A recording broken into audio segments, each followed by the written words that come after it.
ഇന്ന് നമുക്ക് നല്ലൊരു പൈനാപ്പിളിൻ്റെ പച്ചടി ഉണ്ടാക്കി നോക്കിയാലോ.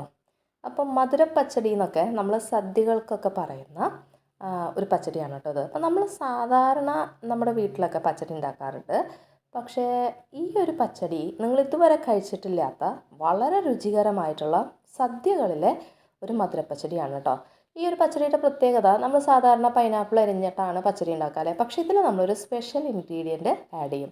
അത് നമ്മളൊരു സദ്യക്ക് പോയപ്പോൾ അവിടെ നിന്ന് കണ്ടതാണ്. അപ്പോൾ അങ്ങനെ നമ്മൾ മനസ്സിലാക്കിയതാണ് കേട്ടോ. അത് വളരെ ടേസ്റ്റാണ് കഴിക്കാൻ. നമുക്ക് കഴിച്ച് നോക്കിയാൽ തന്നെ അതിൻ്റെ രുചി മനസ്സിലാവുള്ളൂ കേട്ടോ. അപ്പോൾ വീഡിയോ നിങ്ങൾ മുഴുവനായിട്ട് കാണുകയാണെങ്കിൽ നിങ്ങൾക്ക് നമ്മൾ ആഡ് ചെയ്യുന്ന സീക്രട്ട് ഇൻഗ്രീഡിയൻറ്റ്, പിന്നെ അത് മാത്രമല്ല നമ്മൾ അതിനെ ചേർക്കുന്ന ഒരു രീതി, അതൊക്കെ വളരെ വ്യത്യസ്തമാണ്. അപ്പോൾ ഞാനിവിടെ അതിന് വേണ്ടി ഒരു ചെറിയ പൈനാപ്പിളാണ് കേട്ടോ എടുത്തിട്ടുള്ളത്. നമുക്കിനി ഇതൊന്ന് കട്ട് ചെയ്തെടുക്കാം. അപ്പോൾ പൈനാപ്പിളിൻ്റെ നമ്മളിങ്ങനെ സൈഡൊക്കെ ഒന്ന് കട്ട് ചെയ്തെടുക്കുന്നുണ്ട്. അതിൻ്റെ ആ മുള്ളുള്ള ഭാഗങ്ങളൊക്കെ ഒരു ചെറിയ ഫോർക്ക് വെച്ചിട്ട് നമുക്കൊന്ന് കട്ട് ചെയ്തെടുക്കണം കേട്ടോ. അതിങ്ങനെ ഒന്ന് അതിൻ്റെ ഉള്ളിൽ നിന്ന് കുത്തിയെടുക്കണം. അപ്പോൾ പൈനാപ്പിൾ ഇവിടെ ഓൾറെഡി കട്ട് ചെയ്ത് കഴുകിയെടുത്തിട്ടുണ്ട്. ഇനി അതിൻ്റെ ഉള്ളിലെ ഭാഗങ്ങളൊക്കെ ഒന്നൊരു ഫോർക്ക് വെച്ചിട്ട് വലിയ വലിയ മുള്ളുകളൊക്കെ ഒന്ന് കളഞ്ഞെടുത്തിട്ടുണ്ട്. ഇനി ബാക്കിയുള്ളത് നമുക്കൊന്ന് കട്ട് ചെയ്തെടുക്കാം. അപ്പോൾ സാധാരണ നമ്മൾ ജ്യൂസൊക്കെ അടിക്കുമ്പോൾ അതിൻ്റെ നമ്മൾ മൂക്കെന്നാണ് കേട്ടോ നമ്മളിവിടെ പറയുക, അത് കട്ട് ചെയ്തെടുക്കാറുണ്ട്. പക്ഷേ ഇവിടെ നമ്മളതെല്ലാം കൂടി ഒരുമിച്ച് തന്നെയാണ് കേട്ടോ കറിയിലേക്ക് ഇടുന്നത്. അപ്പോൾ ഞാൻ ചെറിയ ചെറിയ പീസുകളായിട്ട് അതിനെ കട്ട് ചെയ്തെടുത്തിട്ടുണ്ട്. അപ്പോൾ കുഞ്ഞു കുഞ്ഞു കഷ്ണങ്ങളായിട്ട് തന്നെ കട്ട് ചെയ്യണം കേട്ടോ. കാരണം നമുക്കിത് വേവ് കറക്റ്റ് ആവണമെങ്കിൽ ഒരേപോലെ തന്നെ കട്ട് ചെയ്യാൻ നോക്കാം. ഇനി ഞാൻ നേരത്തെ പറഞ്ഞ സ്പെഷ്യൽ ഇൻഗ്രീഡിയൻ്റ് ആണ് നമ്മുടെ ഈ ഒരു മത്തങ്ങ കേട്ടോ. ഒരു ചെറിയ പീസ് നല്ല പഴുത്ത മത്തങ്ങ നമ്മൾ എടുത്തിട്ടുണ്ട്. നല്ല മഞ്ഞ കളറിലുള്ള മത്തങ്ങ എടുത്തിട്ടുണ്ട്. അപ്പോൾ ഇതെടുക്കുമ്പോൾ നമ്മൾ തോലൊക്കെ നല്ല മഞ്ഞ കളറിലുള്ളത് തന്നെ എടുക്കാൻ ശ്രമിക്കുക. എന്നിട്ട് അതിനെയും നമുക്കിതുപോലെ തന്നെ ചെറിയ പീസുകളായിട്ട് കട്ട് ചെയ്തെടുക്കണം കേട്ടോ. കാരണം എന്താണെന്ന് വെച്ച് കഴിഞ്ഞാൽ നമ്മൾ എടുക്കുന്ന നമ്മുടെ പൈനാപ്പിളിൻ്റെ പീസിനേക്കാളും കുറച്ചും കൂടി കുഞ്ഞു പീസുകൾ വേണം മത്തങ്ങയ്ക്ക് എടുക്കാൻ. മത്തങ്ങയ്ക്ക് കുറച്ച് വേവ് കൂടുതലാണല്ലോ. അപ്പോൾ ആ രീതിയിൽ വേണം നമ്മൾ കട്ട് ചെയ്യാനായിട്ട്. ഞാനങ്ങനെ ഇവിടെ നമ്മുടെ മത്തങ്ങയുടെ പീസുകളൊക്കെ കട്ട് ചെയ്ത് ചെറിയ പീസുകളായിട്ട് കട്ട് ചെയ്തെടുത്തിട്ടുണ്ട്. അങ്ങനെ പൈനാപ്പിളും മത്തങ്ങയും കട്ട് ചെയ്തു. ഇനി നമുക്കിതിനെ പാകം ചെയ്യുന്ന രീതി അത് വ്യത്യസ്തമാണ്. കാരണം ഞാൻ ഇതേ രീതിയിലൊന്നുമല്ല മുന്നേ പൈനാപ്പിളിൻ്റെ പച്ചടി ഉണ്ടാക്കാറ്. പക്ഷേ ഇത് നമ്മൾ ആ സദ്യകളിൽ കണ്ട ആ രീതിയാണ് കേട്ടോ. ഇനി അടുത്തതായിട്ട് നമുക്ക് മൺചട്ടിയിലാണ് നമ്മളിത് വെക്കുന്നതെങ്കിൽ കുറച്ചും കൂടിയും നല്ലതാണ്. അല്ലാന്നുണ്ടെങ്കിൽ നിങ്ങൾക്ക് സാധാരണ നിങ്ങൾ ഉപയോഗിക്കുന്ന പാനോ അങ്ങനെ എന്തെങ്കിലും ഉപയോഗിക്കാം. ഞാനിപ്പോൾ മൺചട്ടിയാണ് എടുത്തിട്ടുള്ളത്. മോരുകറിയാണല്ലോ, അപ്പോൾ മൺചട്ടിയാണ് കുറച്ചും കൂടിയും ടേസ്റ്റ് അതിന് വേണ്ടി. ഇനി നമുക്ക് ഈ പൈനാപ്പിളിൻ്റെ പീസുകളും മത്തങ്ങയുടെ പീസുകളും ഒരുമിച്ച് തന്നെ ഇതിലേക്ക് ഇട്ട് കൊടുക്കാം. ഇനി ചട്ടിയിലതൊന്ന് മൺചട്ടിയാണല്ലോ, ചൂടായി വരാൻ കുറച്ച് സമയം എടുക്കും. അപ്പോൾ അതിലങ്ങനെ തന്നെ കിടക്കട്ടെ. ഈ സമയം കൊണ്ട് ഇതിലേക്ക് വേണ്ട പൊടികൾ ചേർത്ത് കൊടുക്കാം. ഒരു 1/2 ടീസ്പൂൺ മഞ്ഞൾപ്പൊടി, ഏകദേശം ഒരു 1/4 ടീസ്പൂൺ കാശ്മീരി മുളക് പൊടിയാണ് ചേർത്തിട്ടുള്ളത്. നിങ്ങളുടെ എരിവിനനുസരിച്ച് കൂട്ടിയും കുറച്ചും ചേർക്കാം കേട്ടോ. ഉപ്പും അതുപോലെ ആവശ്യത്തിന് നമ്മൾ ഇട്ട് കൊടുത്തിട്ടുണ്ട്. ഇനി ഇതിലേക്ക് വേണ്ടത് ശർക്കര, ഒരു പീസ് ചെറിയ ശർക്കര നമ്മളിതിലേക്ക് ഇട്ട് കൊടുക്കുന്നുണ്ട് കേട്ടോ. പഞ്ചസാരയും ഇട്ട് ചെയ്യാറുണ്ട്, പക്ഷേ ശർക്കരയാണ് കുറച്ചും കൂടി നമുക്കിതിലേക്ക് ടേസ്റ്റ്. കറികൾക്ക് ടേസ്റ്റ് വരുമ്പോൾ ശർക്കരയാണ് ടേസ്റ്റ് ആവുന്നത്. ഇനി നമുക്കിതിനൊന്നൊരു കയ്യിൽ വെച്ചിട്ട് ജസ്റ്റ് ഇങ്ങനെ മിക്സ് ചെയ്ത് കൊടുക്കാം.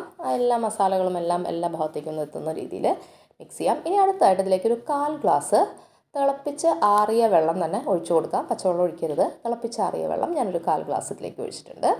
ഇനി നമ്മുടെ എല്ലാ ഇൻഗ്രീഡിയൻസും ഒന്നും കൂടിയും തവി വെച്ച് മിക്സ് ചെയ്തെടുക്കാം. ഇനി നമുക്കിത് മൂടി വെച്ച് വേവിച്ചെടുക്കാം. അപ്പോൾ കുറച്ച് സമയം എടുക്കും. അതൊന്ന് ചൂടായി ഒന്ന് വെന്ത് വരണം. മുഴുവനായിട്ടും വേവണ്ട, ഒരു പകുതി വേവാവുന്ന സമയത്ത് നമുക്ക് ഇപ്പോൾ കണ്ടു ഏകദേശം ചെറുതായിട്ടതൊന്ന് ചൂടായി ഒന്ന് വെന്ത് വന്നിട്ടുണ്ട്. ഒരു പകുതി വേവാവുന്ന സമയത്ത് നമുക്ക് ഇതിൽ നിന്ന് കുറച്ച് മത്തങ്ങയും നമ്മുടെ പൈനാപ്പിളും കൂടി ഒരു പ്ലേറ്റിലേക്ക് ഇട്ട് കൊടുക്കാം. ഒരു ചെറിയ പ്ലേറ്റിലേക്ക് നമുക്ക് ഇട്ടിട്ട് അതിനെ നമുക്കൊന്ന് അരച്ചെടുക്കണം. അത് നമ്മളിതിൽ അരച്ച് ചേർക്കണം കേട്ടോ, ഈ മത്തങ്ങയും പൈനാപ്പിളിൻ്റെ പീസും കൂടിയിട്ട്. അപ്പോൾ അതിൽ പീസുകൾ ഞാനിങ്ങനെ ഏകദേശം നോക്കിയെടുക്കുന്നു, ഒപ്പമൊന്നുമല്ല, ഏകദേശം നോക്കിയിട്ട് പീസുകൾ എടുത്തിട്ടുണ്ട്. ഒരു 2 തവി എടുത്തിട്ടുണ്ട്. ഇനി നമുക്കിതൊന്ന് ചൂടാറി കഴിയുമ്പോൾ മിക്സിയിലൊന്ന് അരച്ചെടുക്കാം. അപ്പോൾ അരയ്ക്കുന്ന സമയത്ത് കുറച്ച് വെള്ളം വേണമെങ്കിൽ ഇതിലേക്കൊന്ന് ഒഴിച്ചു കൊടുക്കാം കേട്ടോ, അരഞ്ഞ് വരക്കിട്ടാനായിട്ട്. അപ്പോൾ നല്ല സ്മൂത്തായിട്ട് ഇതിനെ അരച്ചെടുത്തിട്ട് വരാം. അപ്പോൾ ഞാനിവിടെ നന്നായിട്ട് ഇതിനെ അരച്ചെടുത്ത് കൊണ്ടുവന്നിട്ടുണ്ട്. ഇനി നമുക്ക് ഈ അരച്ചെടുത്ത ഈ ഒരു മിശ്രിതം നമ്മുടെ ചട്ടിയിലേക്ക് ഒഴിച്ചു കൊടുക്കാം. അപ്പോൾ ഏകദേശം ഒന്നും കൂടി തളയൊക്കെ വന്നിട്ടുണ്ട് കേട്ടോ കഷ്ണങ്ങൾക്ക്. അപ്പോൾ അതിലേക്ക് നമുക്ക് ഇതിനൊന്ന് ഒഴിച്ചു കൊടുത്തിട്ട് ഇനി ഇതിവിടെ കിടന്നൊന്ന് നന്നായിട്ട് വെന്ത് വരട്ടെ. ആ സമയമാകുമ്പോഴേക്കും നമുക്കിതിലേക്ക് വേണ്ട കൂട്ടുകൾ തയ്യാറാക്കാം. അപ്പോൾ കയ്യിലൊക്കെ ഒന്ന് വെച്ച് ഒന്ന് മിക്സ് ചെയ്തെടുക്കുന്നുണ്ട് കേട്ടോ. നല്ല രുചിയാണ് കേട്ടോ. നമുക്കിതിങ്ങനെ പറഞ്ഞാൽ മനസ്സിലാവില്ല. ഒരു പ്രാവശ്യമെങ്കിലും നിങ്ങളൊന്ന് ഉണ്ടാക്കി നോക്കണം കേട്ടോ. അപ്പോൾ അതിൻ്റെ ആ രുചി മനസ്സിലാവുള്ളൂ. ഇനി അടുത്തതായിട്ട് കൂട്ടുണ്ടാക്കാൻ വേണ്ടി ഞാനിവിടെ ഏകദേശം 1 ബൗള് തേങ്ങ ചിരകി മാറ്റി വെച്ചിട്ടുണ്ട്. അപ്പോൾ അത് നമ്മളൊരു മിക്സിയുടെ ജാറിലേക്ക് ഇട്ട് കൊടുക്കുകയാണ്. ഇനി ഇതിൻ്റെ കൂടെ പച്ചമുളക്, അത് നിങ്ങളുടെ എരിവിനനുസരിച്ച് ഒരു 3/4 ടീസ്പൂൺ നമ്മൾ മുളക് പൊടി ചേർത്തിട്ടുണ്ട്. കാശ്മീരിയാണ്, അപ്പോൾ എരിവ് കുറവായിരിക്കും. അപ്പോൾ അതിനനുസരിച്ച് നിങ്ങൾക്ക് ചേർക്കാം. ഞാനിവിടെ ഒരു വലിയ പച്ചമുളകിനെ 2ആക്കി മുറിച്ച് ഇട്ട് കൊടുത്തിട്ടുണ്ട്. ഒരു 3/4 ടീസ്പൂൺ കടുക്, അതും നമ്മളിതിലേക്ക് ഇട്ട് കൊടുക്കുന്നുണ്ട്. എന്നിട്ട് ഇതെല്ലാം കൂടി നമുക്കൊന്ന് അരച്ചെടുക്കാം. അപ്പോൾ ചെറുതായിട്ട് വെള്ളം ചേർത്തിട്ട് ഇതിനൊന്ന് അരച്ചിട്ട് വരാം. അപ്പോൾ നല്ല സ്മൂത്തായിട്ട് തന്നെ അരഞ്ഞു കിട്ടണം. അപ്പോഴാണ് നമുക്കതിൻ്റെ ടേസ്റ്റ് ഉണ്ടാവുക. ഇനി ആ കറിയൊന്ന് നമുക്കൊന്ന് ഇളക്കി കൊടുക്കണം കേട്ടോ ഇടയിൽ. കാരണം വെള്ളമൊന്നും വറ്റില്ല, എങ്കിലും നമ്മളൊന്ന് ഇളക്കി എടുക്കുക. പിന്നെ പൈനാപ്പിളിൽ നിന്ന് വെള്ളമൊക്കെ കുറച്ച് ഇറങ്ങും. അപ്പോൾ ആ വെള്ളമൊക്കെ മതി, വേറെ പുതിയ വെള്ളമൊന്നും ആഡ് ചെയ്യണ്ട. എന്നാലും നമ്മളൊന്ന് ഇളക്കി കൊടുക്കുക ഇടയ്ക്ക്. ഇനി ഇതിന് അടുത്തതായിട്ട് നമുക്ക് വേണ്ടത് നമ്മുടെ തേങ്ങ ഇവിടെ അരച്ച് മാറ്റി വെച്ചിട്ടുണ്ട്. ഈ തേങ്ങയെ നമുക്ക് ആദ്യം ഇതിലേക്ക് ചേർത്ത് കൊടുക്കാം. അപ്പോൾ ഏകദേശം ഒന്ന് വെന്തതിന് ശേഷം, നമ്മുടെ കഷ്ണങ്ങളൊക്കെ ഒന്ന് വെന്തതിന് ശേഷം വേണം കേട്ടോ തേങ്ങ ചേർത്ത് കൊടുക്കാനായിട്ട്. നമ്മൾ ഈ അരച്ച് വരുന്ന സമയം കൊണ്ടൊക്കെ അത് വെന്തിട്ടുണ്ടാവും. ഇനി അടുത്തതായിട്ട് ഞാനിവിടെ തൈര് എടുത്ത് മാറ്റി വെച്ചിട്ടുണ്ട്. ഒരു ചെറിയ ബൗൾ തൈരാണ് എടുത്തിട്ടുള്ളത്. ഈ തൈര് സാധാരണ മിക്സിയിൽ നമ്മളൊന്ന് പൾസ് ചെയ്തിട്ട് എടുക്കുന്നതിനേക്കാളും കുറച്ചും കൂടി നല്ലത് ഒരു സ്പൂൺ വെച്ച് നന്നായിട്ടൊന്ന് ഇളക്കി കൊടുക്കാം. അങ്ങനെ ചെറിയ കട്ടകളൊക്കെ അതിലുണ്ടാവണം. അതാണ് ആ കറിക്കൊരു കാണാനും ഒരു ഭംഗി, അതുപോലെ രുചിയും കുറച്ചും കൂടി ടേസ്റ്റ് ആയിരിക്കും കേട്ടോ. അപ്പോൾ നമ്മൾ ഇനി നമ്മുടെ അരപ്പ് ഇതിലേക്ക് ഒഴിച്ചു കൊടുക്കാം. തേങ്ങ അരച്ചത് കേട്ടോ, ചെറുതായിട്ട് വെള്ളമൊക്കെ ഒന്ന് വറ്റി വന്നിട്ടുണ്ട് കേട്ടോ. ഇനി തേങ്ങ അരച്ചത് ചേർത്ത് ഇതിന് ശേഷം നമുക്കിതിനെ നന്നായിട്ടൊന്ന് വേവിച്ചെടുക്കണം. അപ്പോൾ ആ മിക്സിയുടെ ജാറിൽ ഒരിത്തിരി കൂടി വെള്ളം ഒഴിച്ചിട്ട് നമ്മളിതിലേക്കൊന്ന് ചേർത്ത് കൊടുക്കുന്നുണ്ട് കേട്ടോ.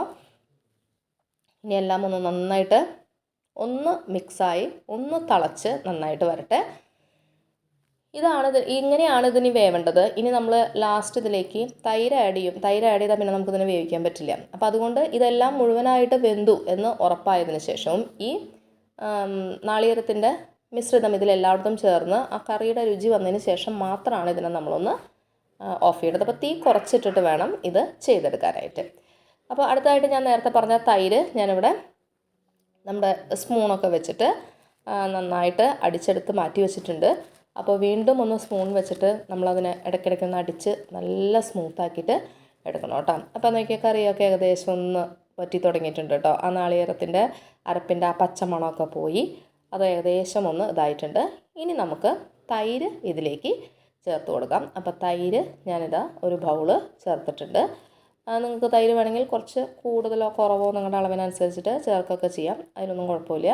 പുളിയില്ലാത്ത തൈര് വേണം കേട്ടോ ചേർക്കാൻ. വളരെ പുളിയുള്ള തൈര് ചേർത്ത് കഴിഞ്ഞാൽ പുളി മധുരമൊക്കെ കൂടി ആകെ ടേസ്റ്റ് മാറും കേട്ടോ. ഇനി ഞാൻ ഗ്യാസ് ഇവിടെ ഓഫ് ചെയ്തിട്ടുണ്ട്. തൈര് ഒഴിച്ച് കഴിഞ്ഞാൽ പിന്നെ ഗ്യാസ് ഓഫ് ചെയ്യുക. ഇനി നമുക്കത് നന്നായിട്ടൊന്ന് മിക്സ് ചെയ്യാം. ഈ ചട്ടി മൺചട്ടി ആയതുകൊണ്ട് തന്നെ ഇതിലിരുന്ന് നന്നായിട്ട് അതിലിരുന്ന് തന്നെ അത് ചെറുതായിട്ടൊന്ന് തിളച്ചോളും. കുറച്ച് കഴിഞ്ഞ് നമ്മൾ നോക്കുമ്പോൾ ഇതൊന്ന് ചെറുതായിട്ട് പറ്റിയിട്ടുണ്ടാവും. ഇനിയിപ്പോൾ ഇന്ന് മോര് കറി നമ്മൾ വെച്ച് കഴിഞ്ഞാൽ ഒരു 3-4 മണിക്കൂറൊക്കെ കഴിഞ്ഞെടുക്കുമ്പോഴേക്കും അത് കറക്റ്റ് പാകത്തിന് വറ്റി വന്നിട്ടുണ്ടാവും. അപ്പോൾ അങ്ങനെ നമുക്കിനി ഇത് താളിക്കാനുള്ളത് നോക്കാം. കുറച്ച് ഓയിൽ ഞാനൊരു ചെറിയൊരു ചട്ടിയിലേക്ക് ഒഴിച്ചു കൊടുത്തിട്ടുണ്ട്. ഇനി നമുക്കിതിലേക്ക് കുറച്ച് കടുക് ഇട്ട് കൊടുക്കാം. കടുകൊക്കെ ഒന്ന് പൊട്ടി വരുന്ന സമയത്ത് കുറച്ച് വേപ്പിലയും അതേപോലെ തന്നെ പിന്നെ നമ്മളിതിലേക്ക് ചേർക്കുന്ന വറ്റൽമുളകും അതൊക്കെ നമുക്ക് ഇട്ടിട്ട് ഇതിനൊന്ന് നന്നായിട്ട് താളിച്ചെടുക്കാം കേട്ടോ. അപ്പോൾ നമ്മൾ ഗ്യാസ് ഓഫ് ചെയ്ത് അത് അവിടെ തന്നെ ഇരുന്നൊന്ന് കുറുകി വരട്ടെ. അപ്പോൾ ആ നേരം കൊണ്ട് നമ്മുടെ വേപ്പിലയും വറ്റൽമുളകും ഒക്കെ ഇട്ടിട്ടുള്ള നമ്മുടെ താളിപ്പ് ഇവിടെ ശരിയായിട്ടുണ്ട്. ഇനി ഇത് നമുക്കിതിൻ്റെ ഉള്ളിലേക്ക് ഒന്ന് ഒഴിച്ചു കൊടുക്കാം. അപ്പോൾ ഇത് മിളകൊക്കെ ഒന്ന് നന്നായിട്ടൊന്ന് കളറ് മാറി വരണം കേട്ടോ. അപ്പോഴാണ് ആ മിളകിൻ്റെ ഉള്ളിൽ ആ ഇതൊക്കെ ഇതിലേക്കൊന്ന് ഇറങ്ങി ആ രുചിയൊക്കെ വരാം. ഇനി താളിപ്പ് ഒഴിച്ചതിന് ശേഷം നമ്മളിതിനെ എല്ലാ സ്ഥലങ്ങളിലേക്കും വളരെ കുത്തി ഇളക്കാതെ മുകളിൽ കൂടി തന്നെ ഒന്നിങ്ങനെ എല്ലായിടത്തേക്കും ആക്കണം. അതിൻ്റെ ആ കടുകിൻ്റെയൊക്കെ ആ രുചി എല്ലാ സ്ഥലത്തേക്കും എത്താൻ വേണ്ടി പതുക്കെ നമുക്കതിനൊന്ന് മിക്സ് ചെയ്തെടുക്കാം. എല്ലായിടത്തേക്കും ഒന്നിങ്ങനെ മെല്ലെ മെല്ലെ ഒന്നാക്കി കൊടുക്കാം. ഇതിന് ശേഷം നമ്മളിനി ചെയ്യണത് ഇതിൻ്റെ മെയിനായിട്ടുള്ള മറ്റൊരു ഇൻഗ്രീഡിയൻറ്റ് നമ്മൾ എല്ലാ മധുരക്കറികളിലും ചില സ്ഥലങ്ങളിലൊക്കെ നമുക്ക് സദ്യക്ക് കാണാൻ പറ്റും. ചില സ്ഥലങ്ങളിൽ അങ്ങനെ ഇടാറില്ല. നമ്മൾ മുന്തിരി ചേർക്കാറുണ്ട്. അപ്പോൾ നല്ല കറുത്ത മുന്തിരി നമുക്കിതിലേക്ക് ഇട്ട് കൊടുക്കാം കേട്ടോ. അതങ്ങനെ കാണാനൊരു ഭംഗിക്ക് വേണ്ടി ഇടുന്നതാണ് കേട്ടോ. പിന്നെ ഈ ചൂടിൽ കിടന്നിട്ട് ഈ മുന്തിരി വേവും. നമ്മൾ മുന്തിരിനെ ആദ്യം വേവിക്കുന്നില്ല, ഈ തിളച്ച കറിയിലേക്ക് നമ്മൾ ഇട്ട് കൊടുക്കുമ്പോൾ അതിൽ കിടന്ന് തന്നെ അതൊന്ന് വേവും. പിന്നെ ഒരു ഭംഗിക്ക് വേണ്ടിയിട്ടാണ് ഇതിങ്ങനെ ഇട്ട് കൊടുക്കുന്നത്. കാണാനും ഭംഗിയാണ്, പിന്നെ നമ്മൾ കറി ഇടയ്ക്ക് കഴിക്കുമ്പോൾ അതിൻ്റെ കൂടെ ആ മുന്തിരി നമുക്ക് കടിക്കാനും ഒരു ടേസ്റ്റാണ്. അപ്പോൾ അങ്ങനെ നമ്മുടെ നല്ല രുചികരമായിട്ടുള്ള മധുര പൈനാപ്പിൾ പച്ചടി ഇവിടെ റെഡി ആയിട്ടുണ്ട്. നിങ്ങൾക്ക് കാണുമ്പോൾ തന്നെ അറിയാം, കാണാൻ നല്ല രസമാണ്. അതുപോലെ തന്നെ ഈ കാണുന്ന അതേ രസം തന്നെയാണ് ഇത് കഴിക്കാനായിട്ട് കേട്ടോ. അപ്പോൾ ഈ ഒരു ഡിഫറെൻറ്റ് വെറൈറ്റിയിലുള്ള ഇതുവരെ നിങ്ങൾ ഉണ്ടാക്കിയിട്ടില്ലാത്ത ഈ പച്ചടി ഒന്ന് ഉണ്ടാക്കി നോക്കാം. അടുത്ത വീഡിയോ ആയി വരും.